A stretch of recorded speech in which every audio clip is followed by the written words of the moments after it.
Coming up on this program, we show you how to get connected. Find out how to choose an internet service provider. Discover the newest form of communication, electronic mail.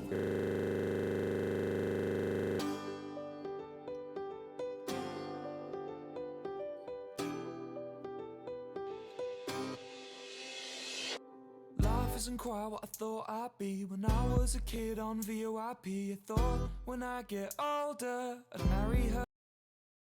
I told her. Now I'm 26 and I work in an office. 9 till 5's not the best, I'll be honest. If I could change a single thing, I'd make it me and not him. He's in your bed, I'm in your Twitch chat. I've got the key and he's just a doormat.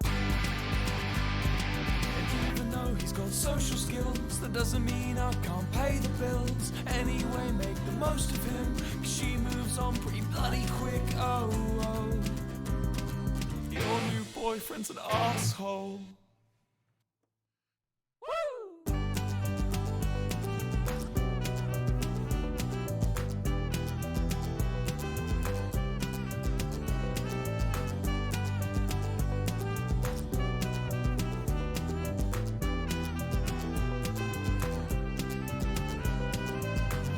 Jared, of course I bet Jared. The one who took you away from me. You hit it off instantly. I know, 'cause you won't stop telling me. I've seen his jawline, shoulders and muscles push against his fashion sense. I've thought about what he looks like nude. I'm not gay though. 'Cause she's living the dream. Oh, she's living the dream. From back when we were 17. She's living the dream. Oh, she's living the dream.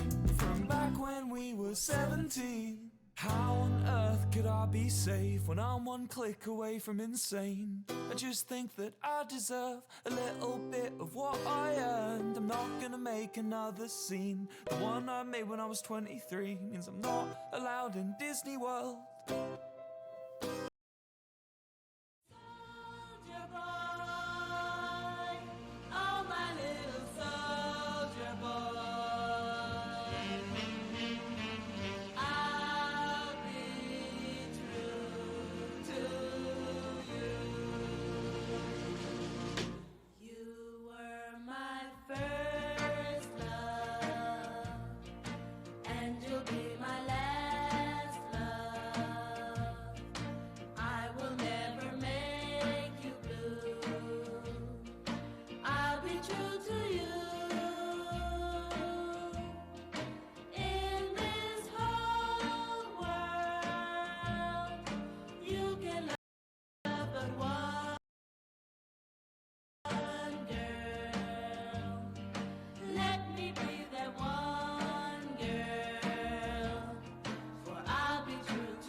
The unimaginably horrific nature of the Vietnam War has somewhat made it a go-to occurrence for the use of satire. Films have often shown raw footage from the conflict overlaid with joyful music from the same era, which is to simulate the relative cluelessness and ignorance of mainstream culture, alongside the ironic nature of the melody when related to the subject matter of the lyrics. Some of the most famous comedic one-liners from Hollywood have been created through the topic of Vietnam, and this is because the comical elements are amplified due to the paradox paradox of humor and war. Vietnam was the first war to be continuously caught on film and documented through the media, which gave many the false belief of perceptual understanding as they watched from home. Others, however, were aware they were still completely oblivious to the real nature of war despite the frightful imagery, and that only those in the picture would truly understand the significance of what was taking place.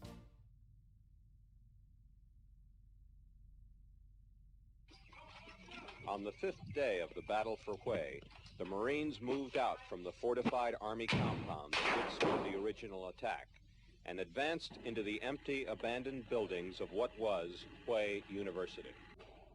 Contact. The first sniper shots ricochet around the thick walls of the building, taking the first casualties in the first squad. The snipers, maybe only 2 or 3, are invisible in the buildings beyond the wall. But there is also a machine gun down the street to the left.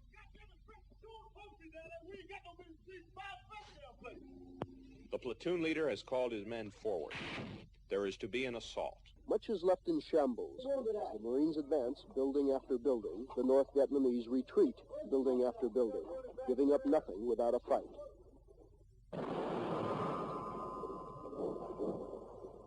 Roger, that was some sort of rifle grenade. It came all the way through the building, hit over the line. Have you pushed forward? In the front ranks of the Marines, a man is suddenly wounded.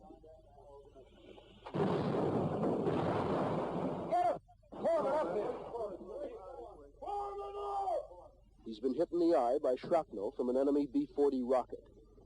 Despite the obvious pain, doctors later told him he will not lose the eye. And although the sound of the blast punctured his eardrum, he will not lose his hearing. This last segment of footage mainly focused on the 3rd Division of the U.S. Marine Corps, yet serving alongside them, and who in fact conducted the majority of the fighting on that particular day, was the 23rd Infantry Division of the U.S. Army, with Alpha Company leading the attack, and with a single platoon acting as the spear. Taking point for that platoon, meaning he would be the first into a firefight, was 21-year-old Andrew Brannan, who on the same day as the previously shown footage, would see his platoon leader get blown to pieces by a landmine. The following week, his actions in the field would later earn him the Bronze Star Medal for courage under fire. He would serve a second tour of Vietnam in 1970 with the same unit, and spent the majority of his time patrolling downrange in the jungle, and where he would go on to earn his second Bronze Star for bravery in combat. He would lose a total of 14 comrades over his time in theater, and returned home with what would subsequently be diagnosed as severe PTSD. He would get discharged from the Army soon after, and began working for a utilities company in Covington, Georgia. Then tragedy struck. His 31-year-old brother and fellow Vietnam veteran committed suicide. A few months later, his older brother, who also served in Vietnam, was killed in a plane crash while on a training assignment in the Army. This sequence of events caused a mental breakdown, and Andrew locked himself away in his parents' house for almost 2 years. His family found it difficult to engage him in conversation since the war, but after the breakdown, he became manic. He frantically and loudly blurted out the details of his time in combat as if reading from a script. His father would eventually convince him to see a therapist at the local counseling center, who then transferred him to the Veterans Affairs Hospital in Georgia. He was diagnosed with a severe form of PTSD, which had just been added to the DSM, and he was declared 100% disabled. Friends and acquaintances all continued to notice bizarre and scary behavior, which ranged from hyper-conversation with himself to talking loudly at others right next to him as if they were 50 yards away. His family then went out on a limb and got him a dog the following Christmas, which remarkably appeared to lift not only Andrew's spirits, but his cognitive state as well. He called him Moses, and according to the reports, absolutely adored that animal. They would spend the majority of their time together in the woods, and Andrew appeared to be considerably more at peace, even when around other people. The future was beginning to look positive, but it didn't last long. On January 12th of 1998, Andrew was 2 weeks late in refilling his prescription, the longest he had gone without medication since being diagnosed. On the way home from walking his dog, at exactly 5:38 p.m., his Toyota was clocked in at 98 miles per hour on a police radar. A less committed officer may have just let it go, but 22-year-old Deputy Kyle Dinkheller would not. His dash-mounted blue lights began flashing, and the Tacoma pulled over. Tragedy occurred over the following 3 minutes, as the police officer and veteran would engage in a ferocious firefight. Brannon drew an M1 carbine rifle out of his truck, got into a tactical stance, and began firing, at which point the deputy returned fire but was soon overwhelmed by his well-trained adversary. He was shot 9 times, with a fatal shot being fired into his right eye. Brannon was shot once in the lower abdomen. He got back in his truck and sped off to his self-built primitive camp house just minutes from the shooting. He grabbed a tarp from the front porch, and then staggered off into the woods with his pet following close behind. He eventually collapsed under a tree. Law enforcement raided his cabin and the surrounding forest by dawn. Police dogs picked up his scent, and Brannon was found with his pet Moses still by his side. His wound was clotted by the cold, and his condition was stable. He was arrested and taken to the hospital, where he would admit to killing the officer. A man committed a despicable and horrific crime. Yet the origins of his undoing were clear for everyone to see, as they came from the harms done to him through his dedicated performance of assigned duties. Dozens of veterans, some of whom had never even met the defendant, would appeal for leniency, including servicemen from the Marines and Air Force. But their efforts were futile, as Brannon was found guilty of first-degree murder and rendered the sentence of death in late January of the year 2000. Capital punishment wouldn't even be considered in most circumstances. PTSD is a recognized psychiatric disorder that would often grant someone the same leniency as those diagnosed with a mental illness.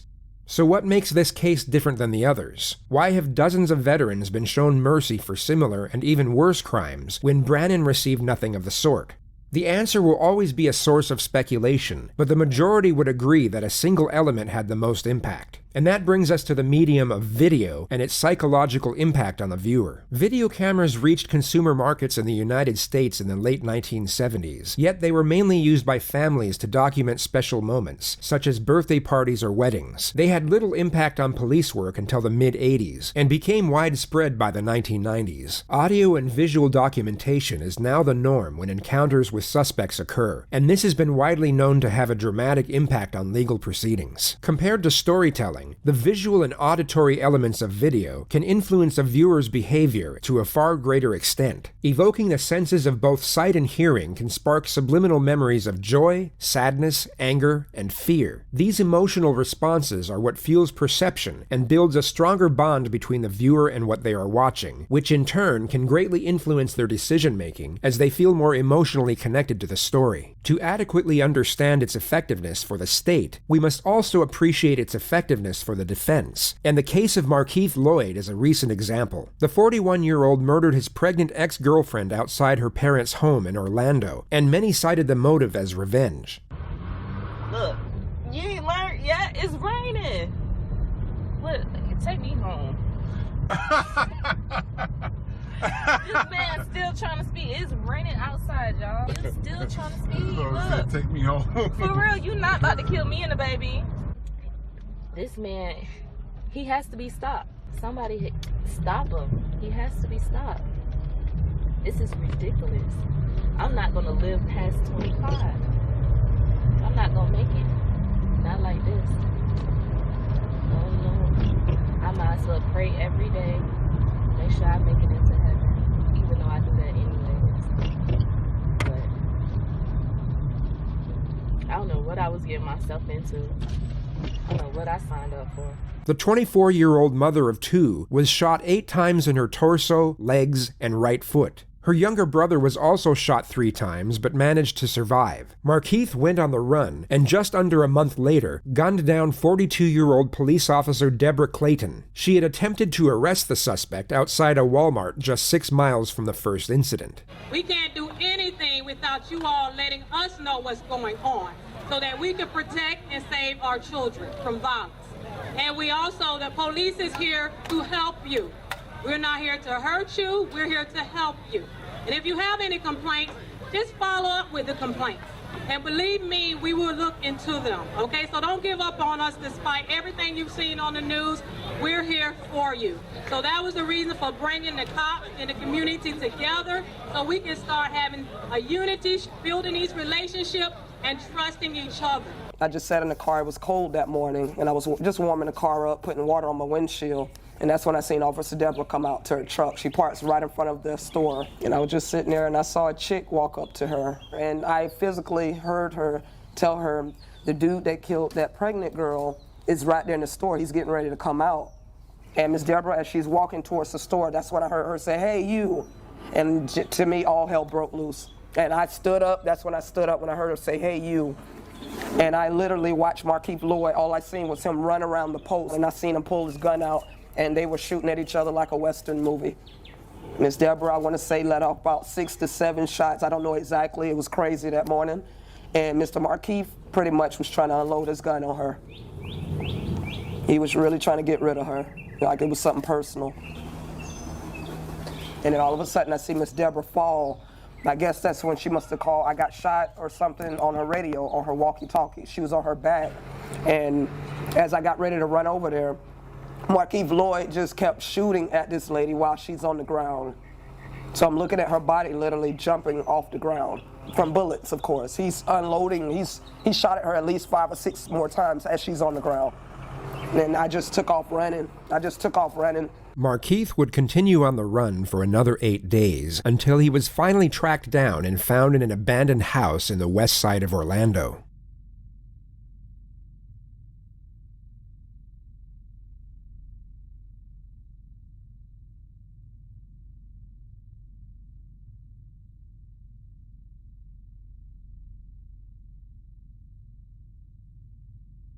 As you can see, he was just kicked multiple times in the face. He was permanently blinded in one eye and sustained both a broken nose and fractured jaw. When Lloyd was walked in front of our camera after his arrest, you could hear him say, "They beat me up," with his eye swollen and eventually a bandage over it.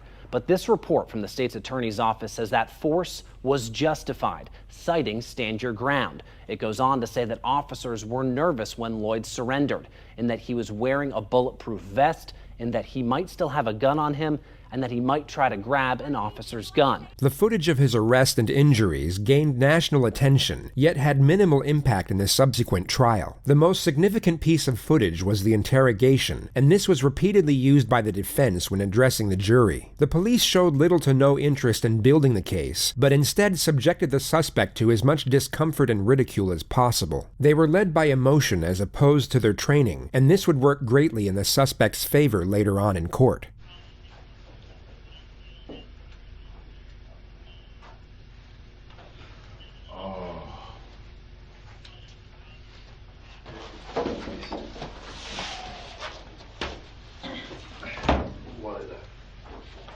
Keith, I'm Detective Cadiz with Orlando Police. We'll talk about that here in a second. Okay. Can you sit up and tell me your name? We're here already, man. This part of the story is already written. We're gonna move forward from here. You write the rest. But what I don't want is for me to give you respect and for you to treat me like I'm a punk. You can't even sit up and look at me. Bro, y'all just beat my ass. I don't want to hear that. Markeith, ain't nobody in this room beat your ass. You worry about how you feeling right now, okay? Well, tell me something, man. What goes through your mind when you think about your baby in that belly and not living anymore? That baby died because of the actions that happened that day. So you worry about you, that is gonna heal. That you might get a scar. You know what? In 3 days you'll be eating fine. That baby is dead. You talking all this shit about how badass you are, but when the officers confront you at the house on Lescott, what'd you do? All right, man. Well, all right, bye. You bitched out. So you get confronted by a female at the front door with your unborn child in her. What do? You light her up. Sergeant Clayton's trying to do her job and tell you what to do. What do? You hide behind a pillar and you light her up. Because you a bitch in body armor. For the first time in your life, a man just like you stands right in front of your face and tells you the truth. Because in the street, you say what you want, and motherfuckers don't do shit because they scare you. I'm not scared of you. I'm telling you the truth, and you can't handle that. You cannot handle it. Because a grown-ass man like you, me, is telling you the truth to your face, and you can't even talk. You want a little freaking Band-Aid on your face. That's a ass move, and you know it. You worry about the little blood coming from your face. You give a shit at all to that woman who's probably one of the truly nicest, biggest heart police officers I've ever met in my life. A woman who truly gave a shit about this community. who truly got into this line of work to make the community a better place.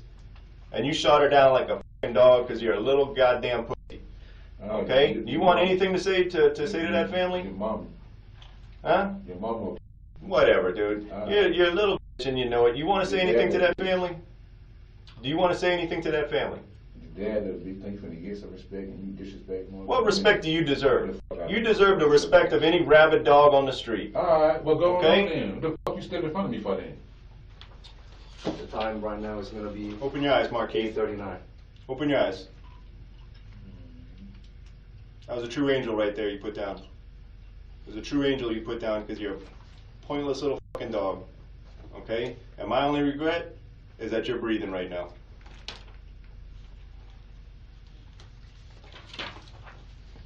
You get what you got coming. Legendary. I thought you were really gonna put up a fight. I don't fear nothing. You don't fear nothing. You know what? Beat this case. Put me in the street. Beat the case. That's what you gotta do. Beat the case. Beat the case. Because there will be another day. And you know what next time it's gonna happen? It's not gonna be Sergeant Clayton. It's gonna be somebody like me. You just rap. Lloyd's attorneys plan to use an insanity defense, they say, but at the center of today's hearing was new video showing the moments after Lloyd's arrest that his defense says proved police were biased against Lloyd. This is new video that shows detectives dressing up a bandaged Markeith Lloyd moments after his arrest, and his attorneys arguing from these first moments Orlando police had a prejudice against him. From the beginning of this investigation, the Orlando Police Department has had a focused anger and hate towards my client because of him taking the life of one of their officers. His attorney, Terry Lenneman, wanting to show the jury this video of an interrogation of Lloyd, who several times during the interview complained about his handcuffs that once belonged to Lieutenant Clayton being on too tight. The focus isn't on what my client's saying other than him begging these officers for over an hour and a half for help and being ignored completely by them and mocked.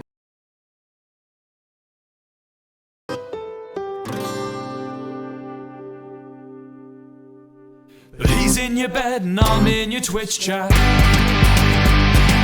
I've got the key and he's just a doormat. Even though he's got social skills, that doesn't mean I can't pay the bills. Anyway, make the most of him, 'cause she moves on pretty bloody quick. Oh, your new boyfriend's an asshole.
Well, there also comes a time when you have to log off.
Hey, this is a story I hate, and telling it might make me break, but I'll tell it anyway.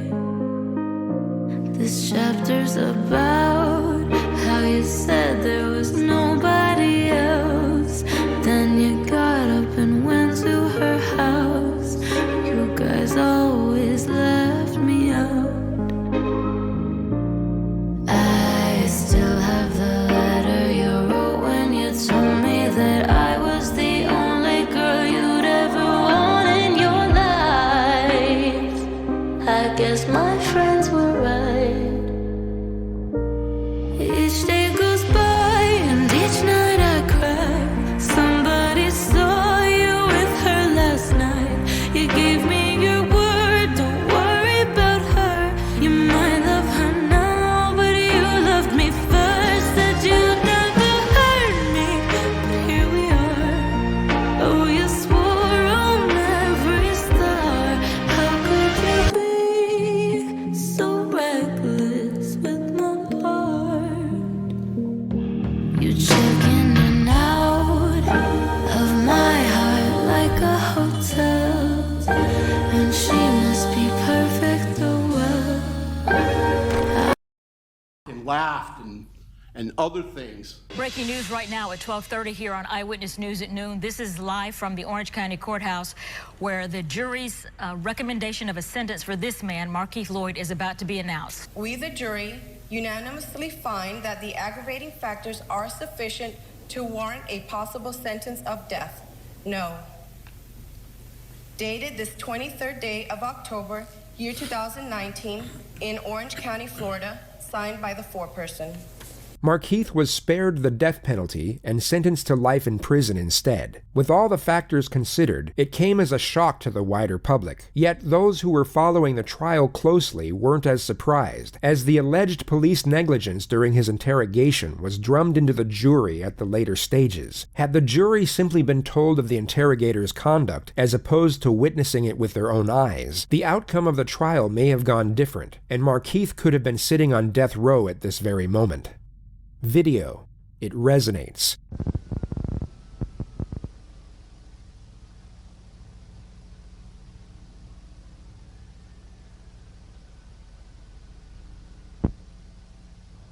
Driver, step back here to me. Come on back here for me. Come on back. How you doing today? Good. Come on back here. Keep your hands out of your pocket. Keep your hands out of your pocket, sir. Sir. You goddamn it, here I am. Shoot my fucking ass. Come here. Here I am. Sir, come here. 37 Radio 1078. Come here, sir. Sir, get back. Where are you calling, motherfucker? Sir, get back. Now, get back. Get back. Sir, get back now. No. Get back. Fuck you. Sir, get back. No. I'm telling you now. Get back, sir. Sir, get back. Sir, I am a goddamn Vietnam combat veteran. Step back. And I am not Sir, fuck step you. back. Sir, step back now. Get back. Get back. Get back now. 1078, Radio 1018. Sir, step back now. Sir, get back now. 16. Sir, get back. Get out of the car now. Sir, get out of the car. I am doing my life! Get back here now! Brannon now pulls his rifle out of the car for a split second, just enough so the officer can see it. Get to your vehicle! Put the gun down! Well, I got him down with the gun. I need help! Put the gun down!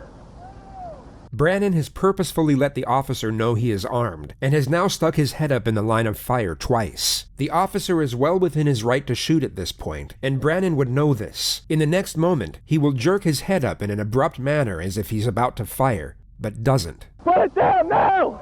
He now keeps his head in the line of fire for over 10 seconds while disobeying the orders to drop his weapon. One could safely assume that he is trying to commit suicide at this moment.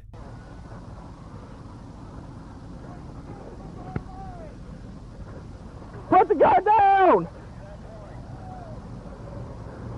Now, You will see Brannon get into a tactical firing position. Unlike before when he kept his head stationary, he will abruptly move in a sporadic motion, making himself a harder target. It's as though something switches in his mind, and he goes from wanting to die to trying to kill. Drop the gun now!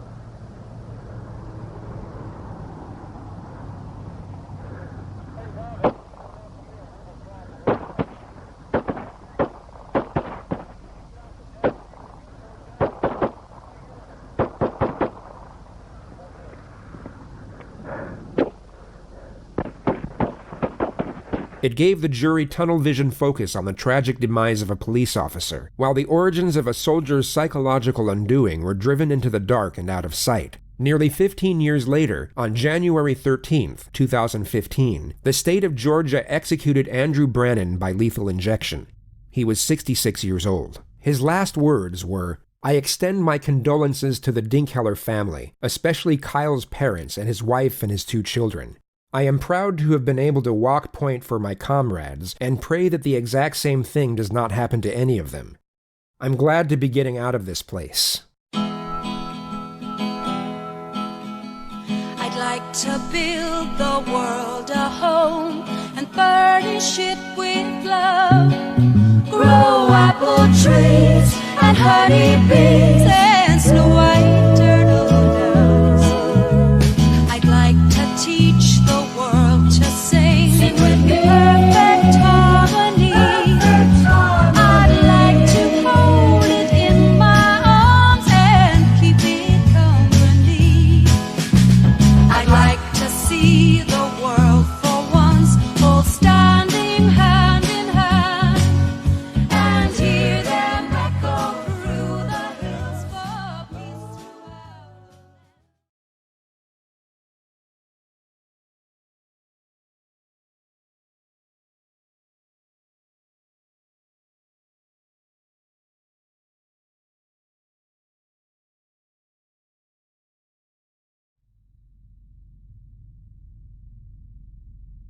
At exactly 3:25 p.m. on April 8th of 2009, the dismissal bell rang at Oliver Stevens School in Woodstock, Ontario, and hundreds of grade schoolers were seen leaving the premises. Yet one 8-year-old was captured on surveillance leaving 2 minutes later than the rest, as she had to run back inside to get her mother's butterfly earrings that were left on her desk. Her name was Tori Stafford, and on that Wednesday afternoon, she never returned home. She was reported missing by her grandmother at exactly 6:04 p.m., and a missing persons investigation was launched immediately. Roughly 7 hours later, surveillance footage from a local high school was discovered, capturing what police say was the missing child, walking side by side an unidentified woman. Tori did not appear to be struggling in the video, and the woman was described as between 19 to 25 years of age, white, 5'2", and about 125 pounds with a black ponytail. The local police made a public appeal for the woman in the video to come forward, and Tori's grandparents offered a $10,000 reward for her return. A Facebook group dedicated to finding her gained over 20,000 followers in under 24 hours. On April 12th, 4 days after her disappearance, hundreds gather in Woodstock at 8 p.m. to hold a vigil for Tori, and her mother makes a tearful televised appeal for the return of her missing daughter. Over the following week, Tori's parents are interviewed by investigators, and each of them pass a polygraph test. Police call off ground searches 6 days after the child's disappearance after finding no clues nor leads. The day after, America's Most Wanted features Tori's case as its top story. On April 17th, the Ontario Provincial Police take the lead in the investigation, and the ground searches recommence. The case was then officially classed as an abduction, not just a missing person. They step up a media campaign by releasing a composite sketch of the woman in the video, and then circulate the image on social media and local news outlets. On May 19th, police attain information that the woman is 18-year-old Terry Lynn McClintock, who is already in custody for breaching a probation order for a previous drug violation. She was transferred to the Ontario Police Headquarters and interviewed at roughly 5:30 p.m. by Detective Sergeant Jim Smith. She initially denied being the woman in the video and claimed to know nothing about the missing girl, but roughly 45 minutes into the interrogation, she breaks. I think it goes right back to what you've said a few times.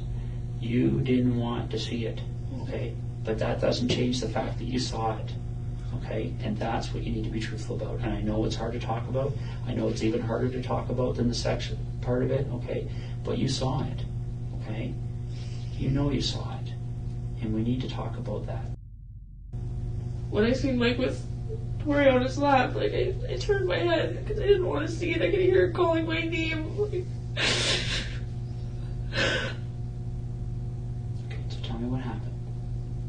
She describes in disturbing detail the abduction and killing of Tori Stafford, stating that she lured the girl into a secluded parking space with the promise of showing her a puppy. She was then forced into the back seat of a vehicle that immediately drove away. In the driver's seat was 28-year-old Michael Rafferty, who then drove to a secluded area about 100 miles north of Woodstock. He then proceeded to sexually assault and then murder the 8-year-old, with the fatal injuries being 4 strikes to the head with a claw hammer. McClintock drew a rough sketch of the area where Tori was killed, which eventually led police to discover the girl's remains. She was found with lacerations to her liver and 16 broken ribs, but her eventual cause of death correlated with Terry's testimony, as was confirmed to be the result of repeated blows to the head with a blunt object. At 7:55 p.m. that evening, Michael Rafferty is arrested and informed that he is being charged with kidnapping and first-degree murder. He is read his rights and then brought to the police headquarters for immediate interrogation.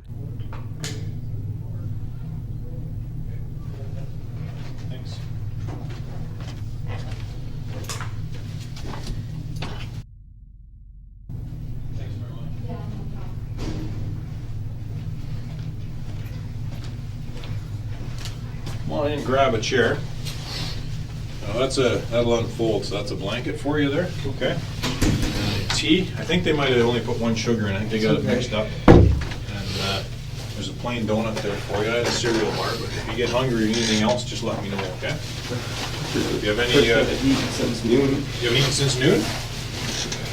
Okay, are you hungry now? I can get you a full meal if you want. Yes, okay. Like bacon and eggs, or do you want something else? I think I'm too sick to talk. This is ridiculous. That's okay. You can listen. And if you have any questions as we go along, there's no issues there at all, okay? Okay. I got a few things I'll talk to you about. As I told you, my name is Chris. My last name is Lone. And I understand your name is Michael. Now, do you go by Mike or Michael? What's your preference? It doesn't matter. Okay. I'll probably call you Mike. So unless that really offends you, just leave it with me. I'm going to go over a few things here today. Okay, Mike? Like I say, don't be shy. You'll find I'm pretty relaxed, pretty laid back, because I've dealt with these types of issues before. The Ontario Provincial Police have a highly trained behavioral sciences unit, and their subdivision of forensic psychiatry is recognized as one of the best in the world. At first, you will see the familiar strategy of rapport development. The investigator will retain a friendly and almost nonchalant disposition throughout the opening phase of the interrogation. The perception of solidarity and respect will make the suspect more likely to cooperate and take things into consideration, while the detective's easygoing disposition will also downplay the severity of the crime, thus making the gravity of admission far less intimidating. Anytime that you have a question, all right, don't be shy. Now, I have no issues getting you any food there, so if there's something that you want, okay, I'll get you some food. There's no problems. Now, like I say, I get that for you in about 5 minutes. So, but my job is, as I mentioned to you, that I'm from what's called the behavioral sciences section, and we're talking about the missing person when Tori Stafford went missing. And I know you were following a little bit in the media, and you'd follow some little bits and pieces that there was behavioral sciences people involved, right? And sometimes they were criminal profilers. There's been other members in there as well. Threat assessment, and that's what one of my roles is as well. In threat assessment, what my job is to determine the risk. Okay, what's the risk of a certain situation? Now, the situation that we're talking about is you're going to find here that there's nothing you're going to tell me to surprise me. Okay, for 2 reasons. One, I've heard a lot of this stuff before. The second reason is I'm fortunate enough to know what all the case facts are. Okay, so what I have to do is assess what I perceive is a threat. So are you going to go out and kill more people after this situation is done? Okay, that's what my job is, to assess threat level. All right, I already know you're responsible for one death. Okay, so that's what my job is to determine what's happened here. All right. Staff Sergeant Chris Loam had been a police officer for over 21 years and was a member of the Behavioral Sciences Unit for the last 17. At the time this interrogation took place, he was the head of the analysis section. This meant he was in charge of criminal profiling, threat assessment, and forensic psychiatry. He indicates that his only purpose is to assess the suspect's threat level, yet this variety of threat assessment is only applied to less severe infractions. With relation to rape and murder, the serious nature of the crime means that the threat level is already assessed long before before any form of psychoanalysis takes place. In reality, the investigator's primary purpose is to gain an understanding of the suspect's character, and then use this knowledge to try and influence both his reasoning and decision-making. Before we go through all that, though, my people just don't wake up one day and decide this is going to happen, and I know that, all right? So there's a lot of ideas that go in people's heads at the time, and if I go through, and I go through your history and your background, there's not a whole hell of a lot you've been involved in life, is there, right? You're completely under the radar. Anyways, I'm going to go through a few things with you here, all right? Obviously, you're upset by what's going on. You're here for a reason, and right back at the beginning, the investigators and the case manager, the officer in charge, said that I'm going to follow the evidence and go where the evidence leads me, okay?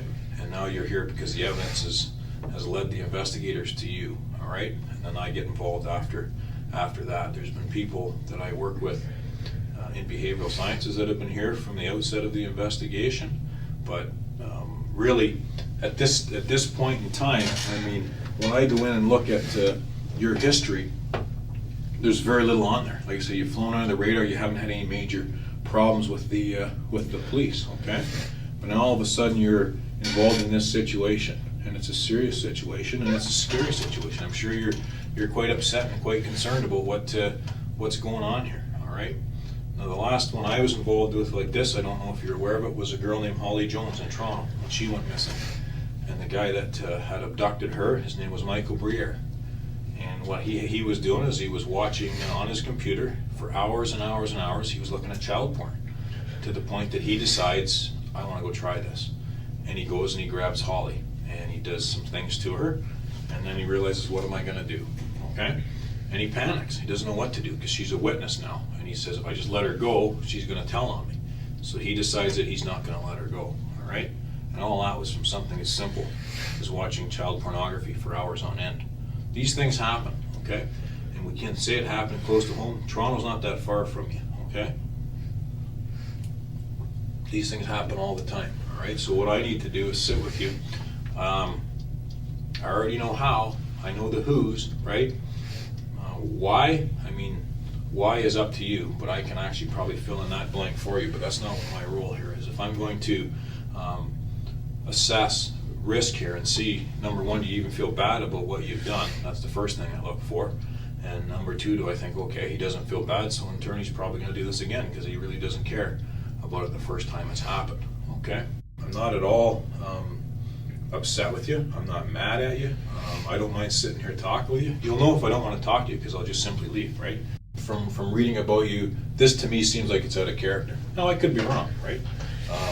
You may have been planning this for a long period of time, and you may have thoroughly enjoyed this. And if I'm wrong, then you tell me that, all right?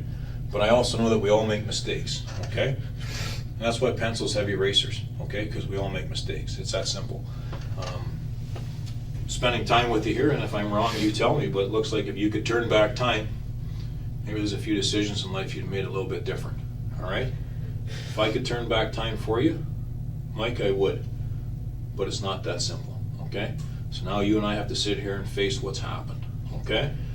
I can sit and tell you what happened. I can take you through the day of her disappearance, okay?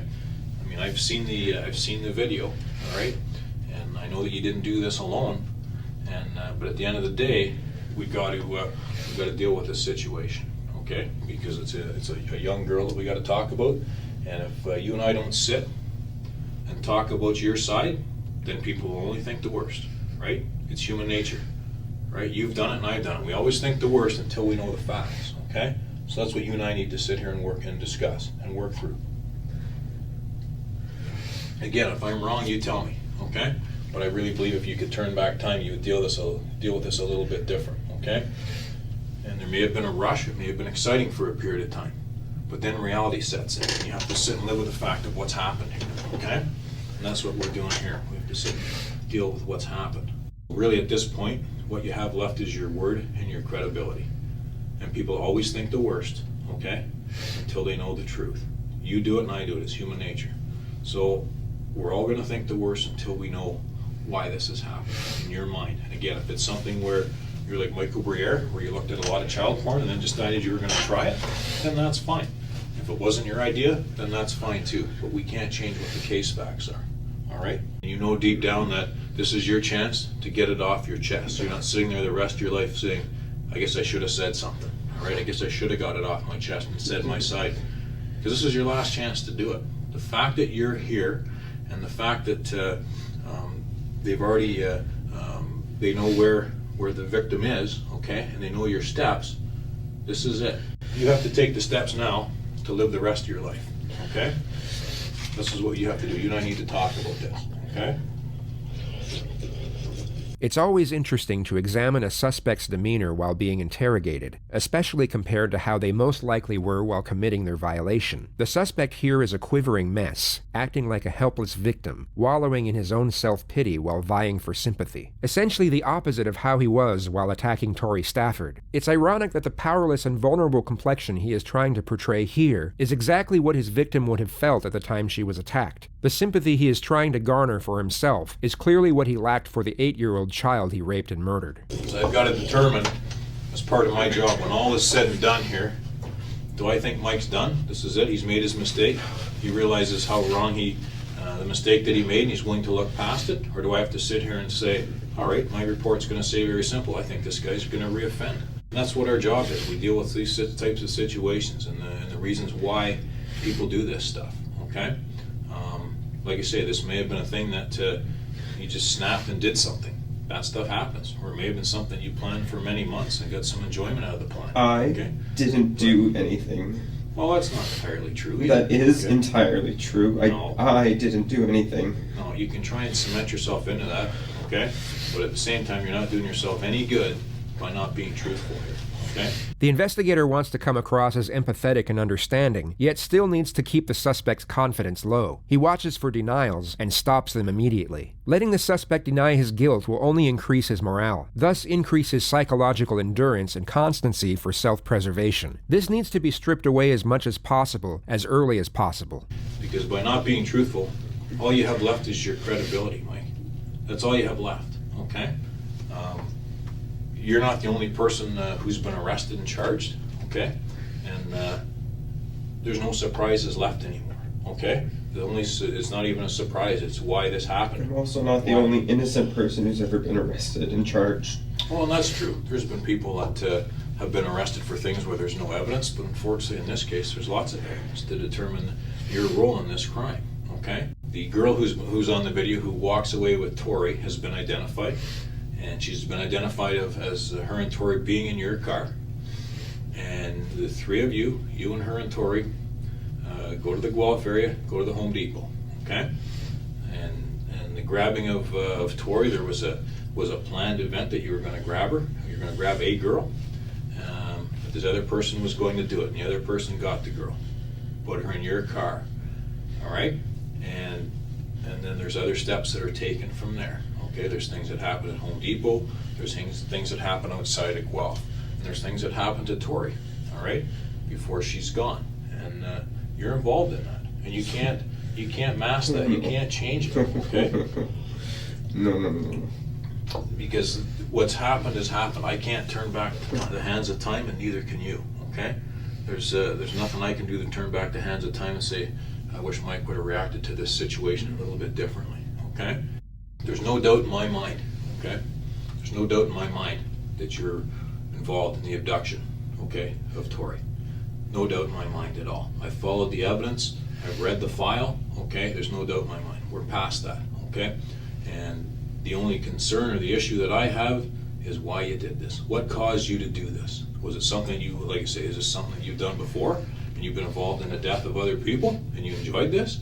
Am I sitting across the desk from Paul Bernardo here? Am I sitting across from someone who's made a mistake? Okay? And that's going to be the question that's asked of you. All right? I'll get you a bucket there just a second. If you got to get sick, pull your boots there. Okay? I've seen it before. You're not going to offend me or bother me. So if you got to be sick, Mike, go right ahead. Okay?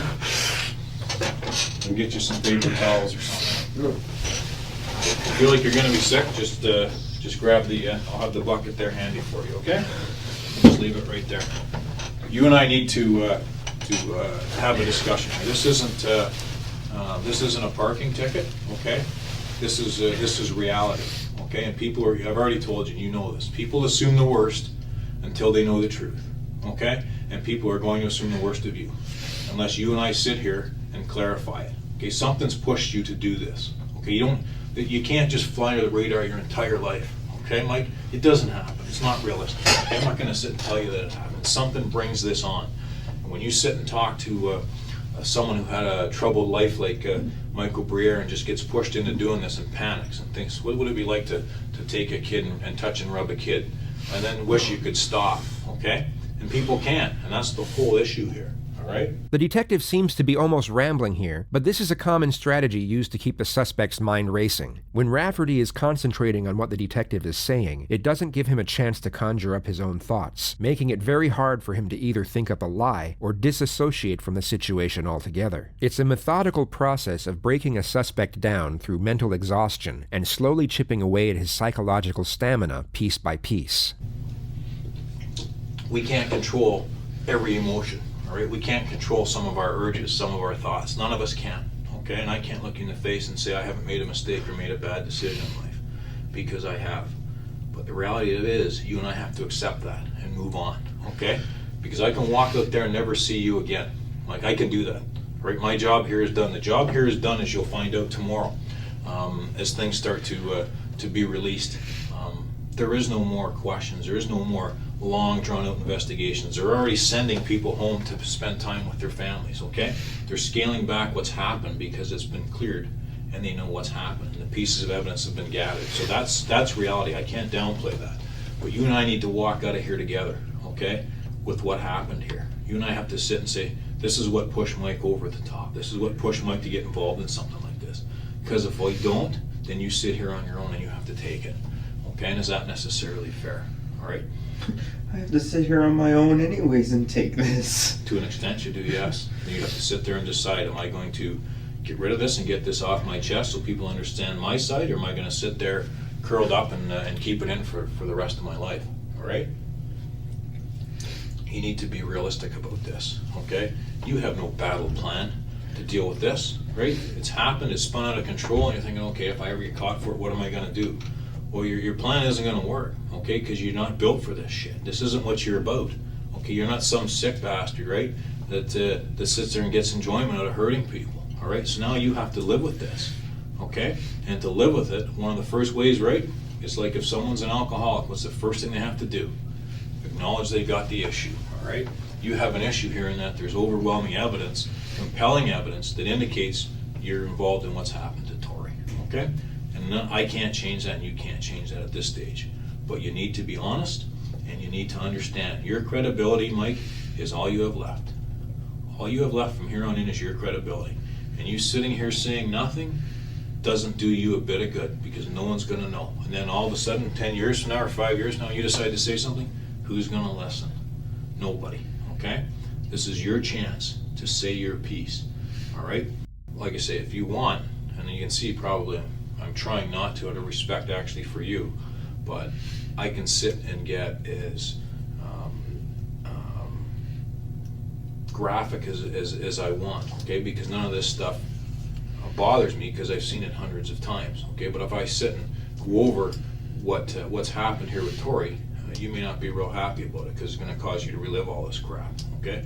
And maybe you want to, because I can tell you I've sat with guys that wanted me to say it again so they could hear what they've accomplished. And I've had that, where they want me to say it 2 and 3 times because they get a rush out of that. I don't think that's you, okay? You're not some sick guy, okay? I'm not sitting across from Paul Bernardo, okay? I know that, and I know people that have sat across from him, okay? And I know 2 officers that have in different stages of their lives, okay? And I know what he's all about. You're not that guy, all right? But at the same time, you can't just sit here and say, well, I hope this all goes away, right? This isn't like a list your girlfriend gives you to say, here's a list of things to do. Can you go pick up a few things at the grocery store for me and get some gas? This isn't what that is, okay? This is a lot more serious than a to-do list. We need to deal with reality. And the reality of it is your credibility is all you have left at this point. If you sit there and say nothing, everybody's going to assume the worst, okay?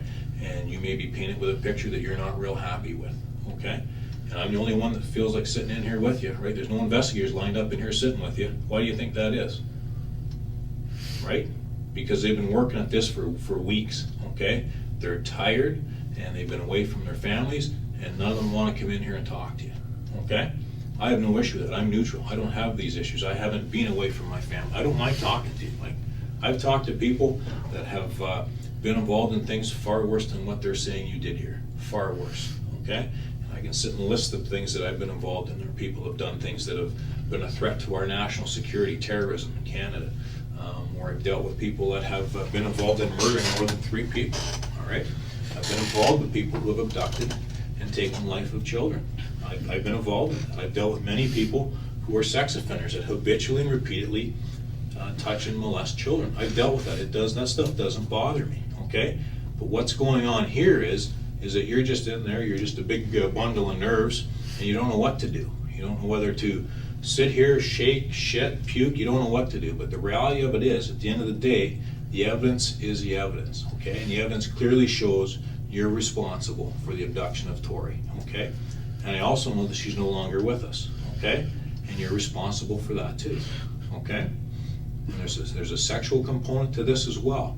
So you might want to sit and get this off your chest and go through your side with me, all right? Because if I just walk away, at minimum, that's what people are going to think, at minimum. But you have some explaining to do, okay? That's reality. I can't change that, okay? If this is something that got out of control, that you just planned on taking her and you thought you were going to put her back, or just take her for a ride, that's fine. It got out of hand, then we need to talk about that, okay? You need to sit and explain that and say why, okay? If not, then I say people think the worst until they know. There is no other way. You don't have any other options. There's nothing else that you can do to change what's happened to her. We can't turn back time. However, we can explain how things got off the rails, whether it was something that happened slowly or just went right off the rails right from the beginning.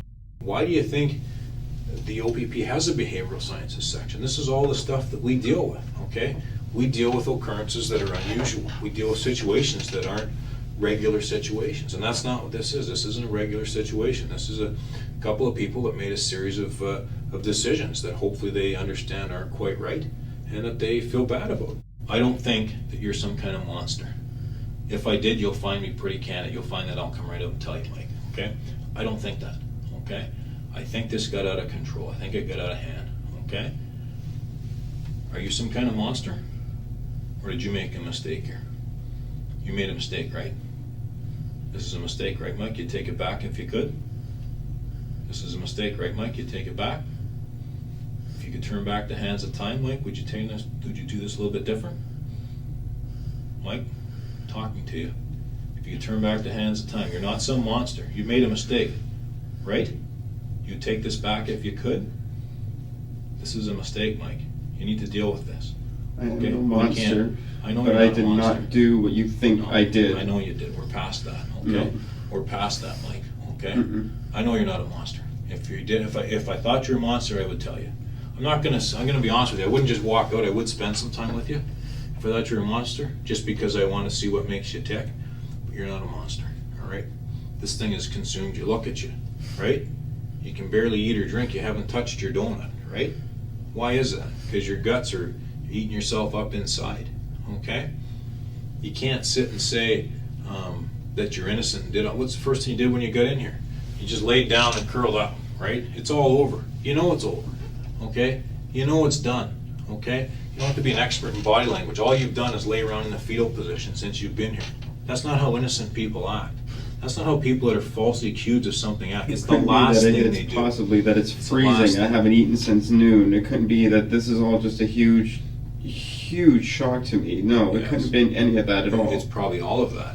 But it's also the fact that you're involved in it. It's probably all of that, Mike, okay? The fact that maybe you haven't eaten that much and maybe you are cold, there's no question. The first thing you said to me was you're cold and hungry. So that's why I grabbed you that stuff, okay? And I'm willing to accept that. Maybe that is part of the issue, okay? But there is a larger issue here, okay? And it's the issue of the evidence and the issue that you're involved in this, okay? And we can't change that. I have no ill will, anger towards you. I have none. You don't make me mad. You don't upset me, nothing like that, okay? The only issue I have is I don't fully understand. I volunteered here to come here and shoot the shit with you because I've talked to people in worse situations than you, okay? And like I say, you've been pretty respectful with me. You're not giving me a hard time. You're not being rude to me. So I'll sit with you because, but you know, the reality of it is I can walk away and you're going to sit and deal with this on your own for the rest of your life. You're a smart guy. You're nobody's fool. You know the situation. You know you're in a tough spot. And again, this is your opportunity to say your piece. But you got some pretty serious explaining to do here, okay? In the big picture. Now, without me, if I just leave you here, you got some stuff that you need to explain. I've acknowledged already what my thoughts are of you, okay? I've told you that from the beginning, that this is out of character for you, okay? But maybe I'm wrong. Maybe that's why you don't want to talk. Because maybe you're thinking, oh, you know what, Chris, you're wrong. You know, maybe I've done this before. Maybe I plan on doing it again, all right? I don't think that. But I mean, you could be sitting here playing me, right? How would I know, okay? I can tell you that I don't think that's the case because I've sat across from a lot of people, again, that have been through stuff a lot worse than you. You made a mistake, man. Deal with it and we move on. I am concerned that you're just going to sit here and, oh, well, we'll take a chance. Maybe I'll just leave it and it'll all work itself out. Well past that, Mike. This is not going to work itself out, okay? We're past that. You need to acknowledge what's caused you to do this. And I never said for a second that you went and took that kid from the school, because you didn't. But that kid was taken from that school, all right, by Terry and put in your car, okay? And you were there, and you were part of when the kid was driven to Guelph, okay, in the Home Depot. And then from there, the kid, into the demise of the kid. But this is the stuff we need to explain. Nobody can control your destiny now but you, okay? I can. I mean, I've already told you. I've already put my cards on the table.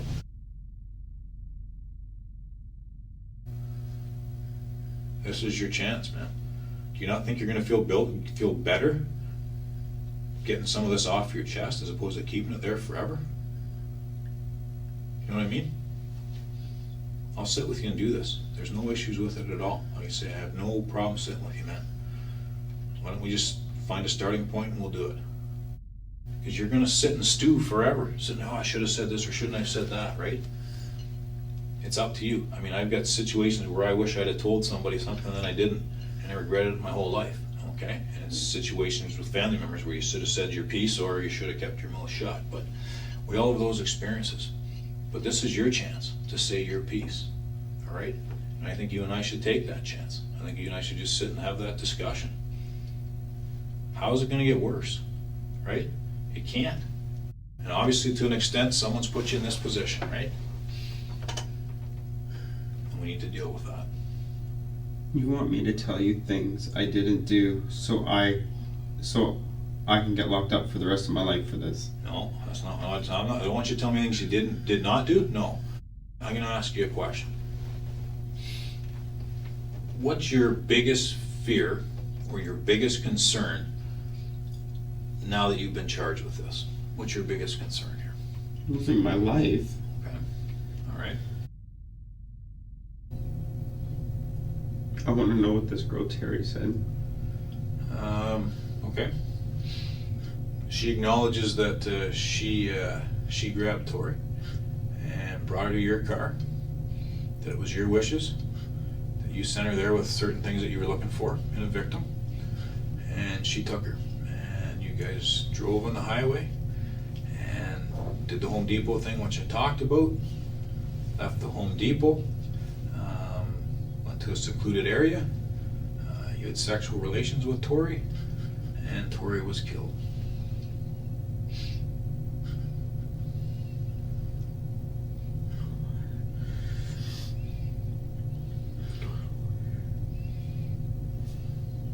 This is your time, man. This is as good as it gets, unfortunately. All right? This is it. And, I mean, I can get into more detail if you want, but in a nutshell, that's a polite way of saying what the allegations are. But if there's stuff, if there's other people here,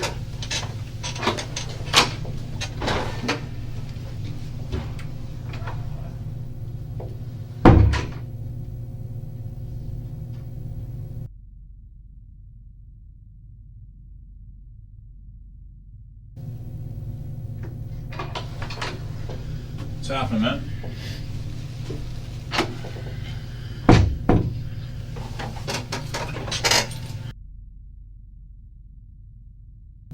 What's this process? What happens? What happens next? After you and I are done talking, you go back to your cells. Tomorrow morning, you'll have what's called you'll be brought into court, and the charges will be read to you again, and there'll be a discussion if you get out of custody for bail, and then they may schedule a bail hearing to determine that. And then from there, it's a matter of where it goes from the courts. The investigation will go on for a little while yet. There's a couple things that, as I told you earlier, need to be done. And then in the big picture, you're facing these charges. The reality of it is we can just sit and deal with the issue here, just as easy. I'd rather deal with this issue in court. The suspect remains unyielding after 95 minutes of psychological pressure, so the investigators commence the next stage of the interrogation. They initiate the Mutt and Jeff technique, most commonly known in pop culture as good cop, bad cop. Hey, Steph, how are you? Fine, for a sec? I understand Mike here wanted to see what Terry Lynn had to say. Mike, Terry Lynn's still speaking to my partner, okay? This is a girl you killed, all right? She's not missing anymore. She's dead. Terry Lynn was asked today if she wanted to call a lawyer 4 times. She said no, all 4 times. She went through 2 boxes of Kleenex. All right? She says on the 8th of April, Wednesday the 8th of April, 2009, at 3:30 in the afternoon, you drop her off at Pavey, south of Fife, south of the public school, where Tori walks out of. You tell her to get a girl, and you want her young. She walks up the street. You drive up to the old age home where you park your car. She walks up to Tori. Tori's nice to her. She trusts her. She holds her hand for a little bit. She walks up the street with her. Terry Lynn tells her about her little dog, gets her across the street to your car, opens the back door. Tori doesn't like it anymore. She pushes her in the car. You start driving. She says she's freaking out. She says she's worried about you. She's scared about what you're going to do. She says you guys hit the 401. You start driving to Guelph. You park outside a house. You go in for a little while. You come out with some drugs, she thinks. And you drive to the Home Depot. You park at the end of the parking lot. You tell her it's her turn to get out of the car. You tell her to go in there. You give her some cash because you don't want to use your debit card so you don't track it. She goes in there. She gets garbage bags like she's told to do, and she comes back out. Then you go driving, and you pull into a farmer's field, right across from a house, to the point where you're even asking her if anybody can see you. And what does she do? She says she goes for a walk, because she doesn't want to see what happens. And then she comes back, and you're not sitting in the front seat anymore, Mike, you're sitting in the back seat. And she's not liking what she sees. So she walks away again. Then she comes back, and you make her hold one of those garbage bags while you put some of your clothes and her jacket and a hammer in the garbage bag. Then you drive to a gas station. She never sees Tori again. You drive to that gas station, you get out, you wash up, you dump the bag. You drive back to Woodstock. That's Terry Lynn's story, Mike. That's Terry Lynn's story while she bawls her eyes out through 2 boxes of Kleenex. And I ask her 4 times, hey, you want to call a lawyer? She says, I don't need to call a lawyer. I feel so bad about what happened. I just want to tell you all about it. That's what you're up against. Terry Lynn's a liar. Well, you're the only person that can tell us that, bud. I just did. You gotta be careful though, Mike, because some of the shit she said is backed by not just video but other evidence, but also some of the explanations that she gave as well are verified. And that's a little more graphic than I said it, but yeah, there is some stuff that she says that is true. There's no question. I'm not gonna sit and say it's not. But how old are you, Mike? 28 years old? You want to tell us your side of the story? Get rid of your fucking security blanket and start being a man. Because it's not going to be her semen that we find on her body. When we look at the areas underneath the parts of the seat that you cut out, we're going to find her blood. Do you know how blood works? You know about red blood cells, white blood cells? White blood cells are thinner. They look like spit when they're separated from red blood cells. They're the ones that seep through into the foam. That's what we get the DNA from. Skin cells from her rubbing up and down against your seats in your car. Tori Stafford is all over your car. All over it. And Terry Lynn explains everything that she knows we're going to find. You're explaining nothing. So I don't give a fuck if you say one more word to tell you the truth. All right, we're done then. Well, I'm done with you anyway. Okay. This officer here is trying to understand what the hell you're going through. I don't care. Who are you? I'm the lead investigator here. Okay. Okay? Terry Lynn's full of shit. Well, that's going to be a funny thing for you to say in court, isn't it? No. Because how's the DNA going to be full of shit, Mike? Huh? How's the biologist from the Center for Forensic Sciences going to be full of shit? How's the pathologist that examines her body going to be full of shit? Explain that to me. I'll be careful, Mike. That's a dangerous road to go up. If there's something you and I can clarify with what she said, then let's clarify it. But we can't just sit here with a blanket statement that she's full of shit, because there is some things that's truthful. And then by you saying that takes away your credibility. So we gotta be very careful with that. I'm done with him. Yeah. This officer's got his job to do, Mike. He's got a different job than I do. For my investigation, you keeping your mouth shut is the best thing can happen. So keep on keeping it shut. Okay. The theory behind good cop, bad cop is known as the fear, then relief response. It's believed that when the immediate shift from one emotion to the next is so extreme, a suspect can become disoriented, and their ability to think critically can be affected. This specific state of disorientation makes compliance more likely, as the rapid change of emotion can evoke the feeling of uncertainty, and a suspect's positive response to an oncoming request is a form of coping with this uncertainty. This is of course not a guaranteed system, and a suspect will not always respond in the desired manner. Well, you know more than I told you anyway. It wasn't quite as eloquent as I would have put it, but anyways. At the same time, what he's saying is right. Like, I did watch what she was saying, and she was very emotional, there's no question. And she did go through Kleenex, there's no question of that. And she was upset, and there's stuff that she said that, I mean, was clearly known ahead of time by the investigators, and there's stuff that was said that by her saying it later proved out to be confirmed other ways. So don't, no, I can't say don't, you can do whatever the hell you want, but just be careful going up that road. Anyways, but if, like I said, I have no issues on that. That doesn't change my opinion from our discussion, to be quite honest. I mean, they've got their opinions, and obviously they're getting sick of listening to me, so they've come in and said their piece. But like I say, I've got no, I'm not pissed with you, so I'm not, but like I say, this is your chance. This is your chance to say your piece. And I'm sitting here willing to listen to it. Well, he just told me not to say anything more, so. Well, it's up to you. You don't have to say anything to him. That's what he said, though. He doesn't want you to talk to him, but that's fine. I'm still interested in listening to you.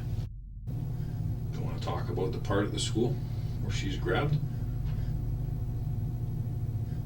We can discuss that and see what your thoughts are there.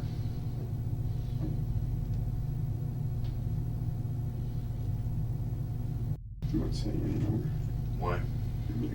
Because of the officer, because of what the lawyer said. Now it's everything. I just don't.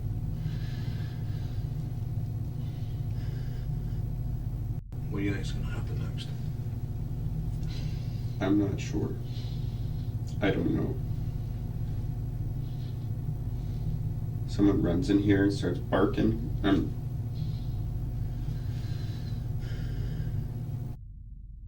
You just want me to say whatever. You just want me to say things. So it's open and closed. No. So it's over and done with. That's it. This is how it is. Nothing more to talk about. No, actually, because you know, actually, that's fair. That's a very fair statement, actually. But I got to tell you, in this case, it's not. It doesn't matter. So yeah, I'm compelled and I'm interested to listen to what you have to say. But does it open and shut this case? No. I'm done. Why? I'm not talking anymore. How come? I've already told you why. Just because of all the different angles and all that?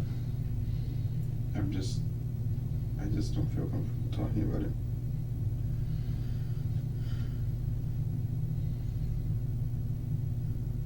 So you're prepared then to just leave it like this and you're gonna ride it out from here, see where it goes? Yep. You think that's the best way to do it? I don't know. I've never been in this chair before. I don't know.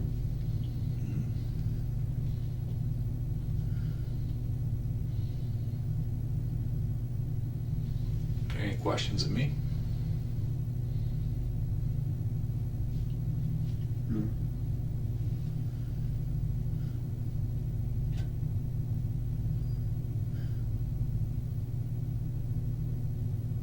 Need something to eat?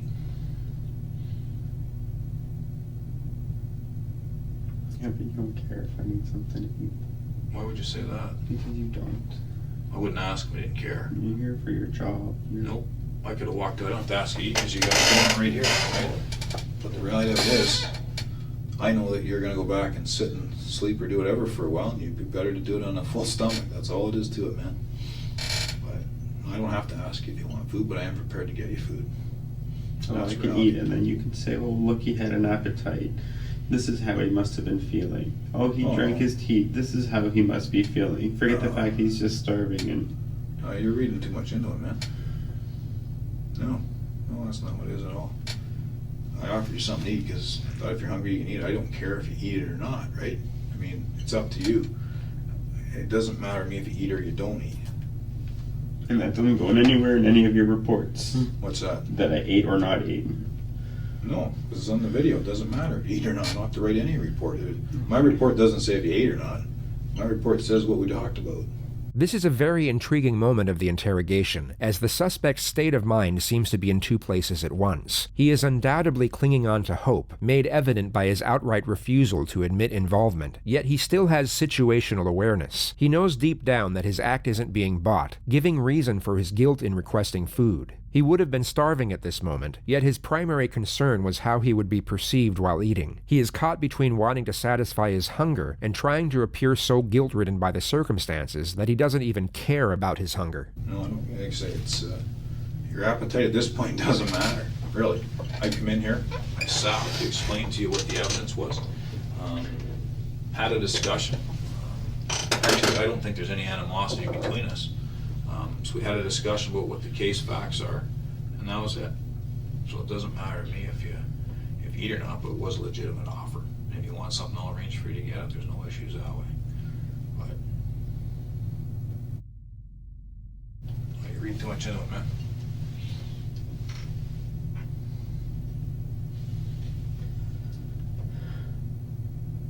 Do you want something to eat? I need something to eat, yes. I'll get you something to eat. Look at me. Take it easy.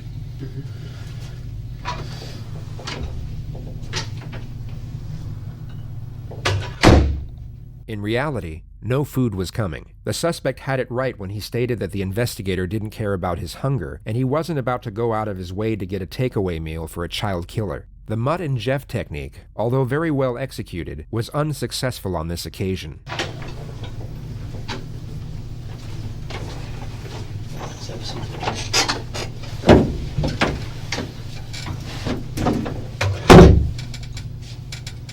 Hey, Mike, I'm a pretty get down to the facts kind of guy. I'm sure you've realized that from our brief encounter earlier, all right?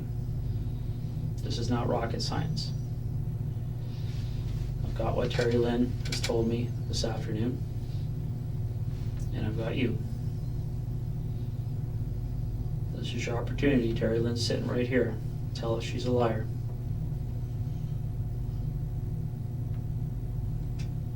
You've had no problem at saying it without her in the room. Terry's a liar. Yeah, that's what you're hoping. You're not even looking at her. I don't need to look at her. You haven't been looking at anyone. I don't need to look at anyone. See, Mike, I know I was hurting when I walked in here, okay? And I'm not gonna pull any punches here, okay? I'm not gonna try and kiss your ass, all right? Detective Smith's behavior in the following moments is not associated with any techniques nor strategies. He knows the suspect's inclination is virtually set and unlikely to be influenced any further from this point onward. The following onslaught doesn't have any tactical purposes related to the investigation. The detective has understandably become emotionally invested in the case and proceeds to give the prime suspect the psychological grilling he deserves. I mean, let's face it, I'm a cop, all right? And the last 5 weeks I've been trying to find out who killed an 8-year-old girl. Okay? And I know the guys from behavioral sciences, they got their thing, they're trying to understand why, that's what they do. You guys all work together. Yeah, we do. They're good people, they know their job very well.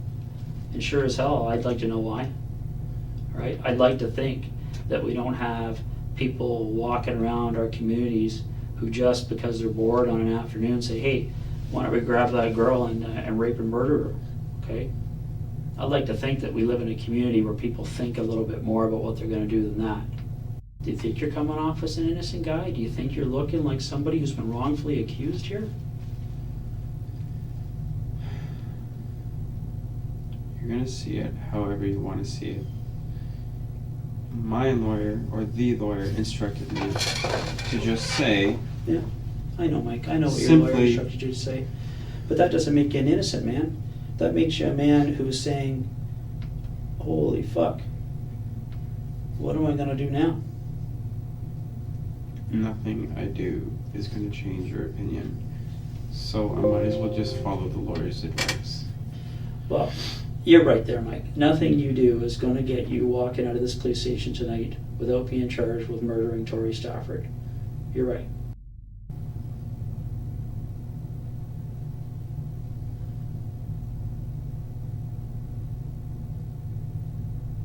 You know how much media coverage this has. You know what the newspapers are going to do with this and to your family tomorrow, okay? You think the cops are going to be talking to everybody you ever spoke to in your life? That's nothing compared to what the media is going to be doing. This is a huge story for them. This is the next Paul Bernardo. Whether you like it or not, a girl and a guy kidnapping an 8-year-old girl and murdering her. That's one of the most sensational things that have happened in this province since Bernardo and Carla. It's going to be a frenzy, and you and I both know that.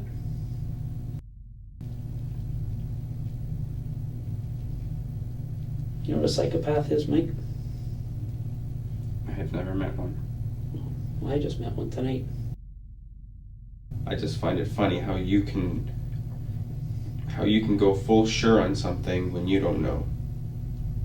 Well, Mike, when somebody tells me that they were present when a man killed an 8-year-old girl... Somebody told you that. Mm-hmm. She did. Okay. When that happens, okay, we don't say, oh, well, maybe after we go golfing for the week, we'll go and see Mike and see what he has to say. That's not the way it works. No, so let's just pick him up and then say, yep, you did it. Because that's obviously...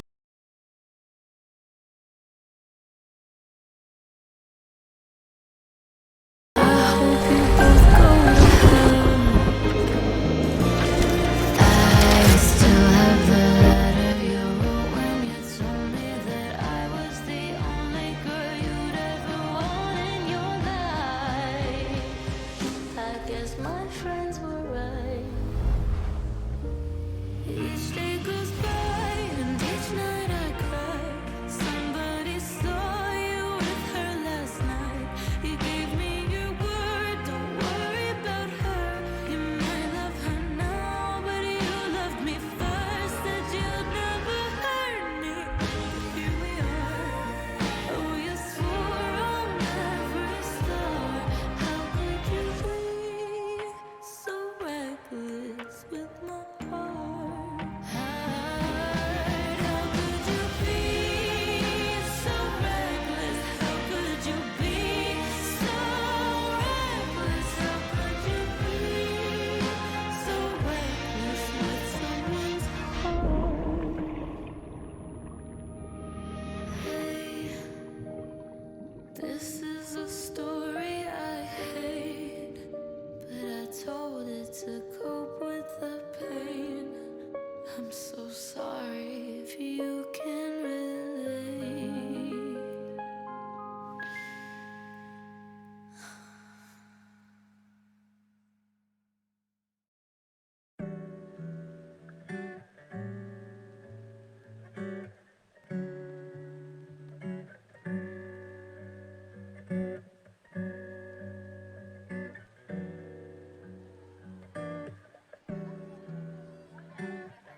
do shit right, I can't learn my lesson. I can't do shit right, take antidepressants. Illness and welfare robbed my adolescence. My friends probably hate me, can't answer a message. Filled with anxiety, always behind me. Feeling inadequate's always what's driving me. Not a role model, that's not what I strive to be. Can't go outside, I'm afraid they'd be finding me. Paranoid about my privacy, yeah. And they always asking questions about my face, can't relate. Fucking caught my own reflection, broke a mirror the other day. Got a lot of bad shit that I'm taking to my grave. Got a fucking date with death on house arrest till trial days. So I grab the red wine on rainy days and then I pour it. Cause I'll age another fucking 1,000 days before I know it. Yeah, I spend them all inside, waste my time while I'm scrolling. But I love when it rains, cause I'm agoraphobic.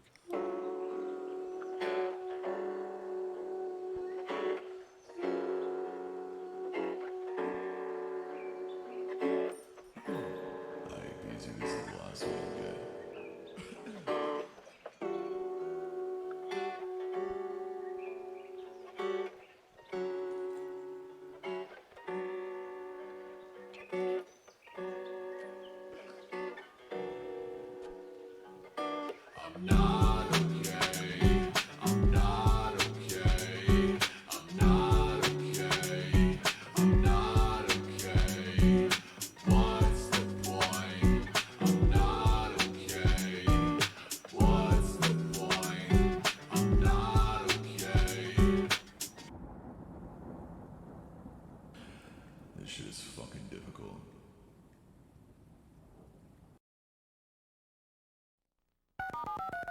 Coming up on this program, we show you how to get connected. Find out how to choose an internet service provider. Discover the newest form of communication, electronic mail.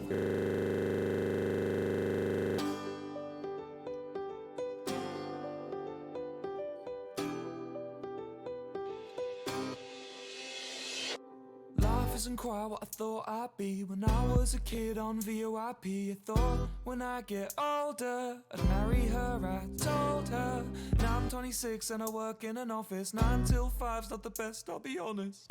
If I could change a single thing, I'd make it me and not him. He's in your bed, I'm in your Twitch chat.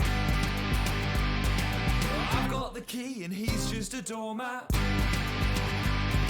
And even though he's got social skills, that doesn't mean I can't pay the bills. Anyway, make the most of him, cause she moves on pretty bloody quick. Oh, oh, your new boyfriend's an asshole.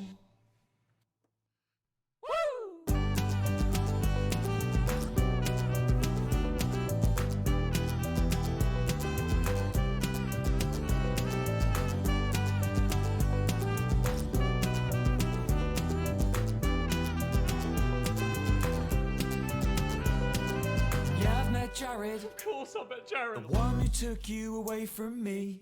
You hit it off instantly. I know cause you won't stop telling me. I've seen his jawline, shoulders and muscles push against his fashion sense. I've thought about what he looks like nude. I'm not gay though.